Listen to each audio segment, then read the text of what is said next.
and also show how much business success has been realized from that. I don't know the financial. Tomorrow, recently is coming to last success. But then there's one innovation one which I know, and they have every Friday there's a movie. Usually they show science fiction movies. So when I went to watch the movie, we were like 3 or 4 people there.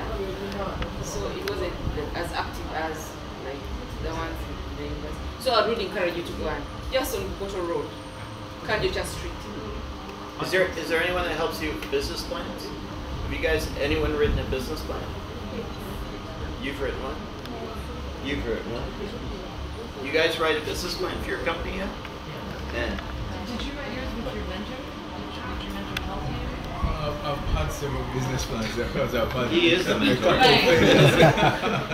But when you were a student, I'm just curious because this model that you'll see tomorrow when we're at McCarey, it sounds really good, and you see all the students, you guys, and people like you working away on their projects and then getting matched with the concept is great, but we're trying to figure out there's a gap between the concept and the execution, and we're just trying to figure that out. Like one thing Florence mentioned to me is that like you, once you get going, you're gone, and so the model's not really relevant to you while you're in the university. Yeah, in many cases there's a huge gap between the business plan on the paper and the reality that gets on the ground. Yeah, I think it comes with a lot of having mentors who are experienced, who have done it before, who have failed and succeeded.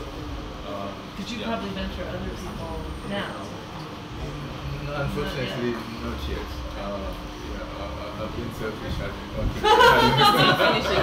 But once he becomes a billionaire, Then we'll have he's going to time. create an innovation fund for the first venture capital for Uganda, and will be a good mentor. Right? And you guys should do the same, right? Well, one big issue here is people have a number of ideas, but we've always lacked a way of securing them in terms of copycats. There are many big ideas around, but you find maybe to secure a patent, one, you need a lot of research. Two is you need, I think, a minimum of about 15 million shillings. About what? You need about 15 million shillings minimum to acquire one.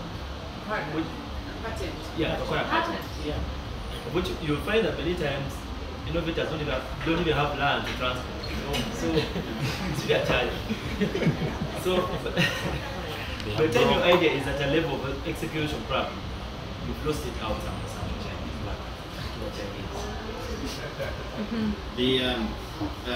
Have you guys heard of the Grand Challenges for Development or the Development Innovation Venture or any of the prizes that USAID has done? Because these are open innovation programs. So Grand Challenges are, there's one coming out called Making All Voices Count, which is to improve transparency within the government and improve the relationship between government and its people.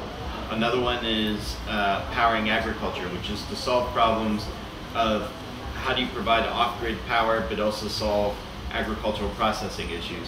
Another one is called All Children Reading, which is to new tools for actually improving reading in children and improving education. And then there's one called Saving Lives at Birth, which is to help women and children around the 48 hours of childbirth have access to medical care, whether they're in a hospital or a hut, to make the distinction between those two places irrelevant. And that's why, you know, automated microscopy of detection of malaria is a great one. You know, that's the kind of thing that you want to develop. Or how do you actually do frugal engineering that isn't, you know, the phrase I hate is appropriate technology, because I think it's a bad phrase. I think what you want is world-class technology, world-class design. You're dealing with harder constraints, right? Tougher environmental constraints, various levels of electricity access, and various levels of education, and then a much lower price point, right? That's much harder to do than developing for the developed world, right? And so in some ways, I don't think it's appropriate. I think it's really world-class design that ultimately will help the United States. What you guys are doing here on global health, for instance, will help us reduce healthcare costs in the United States.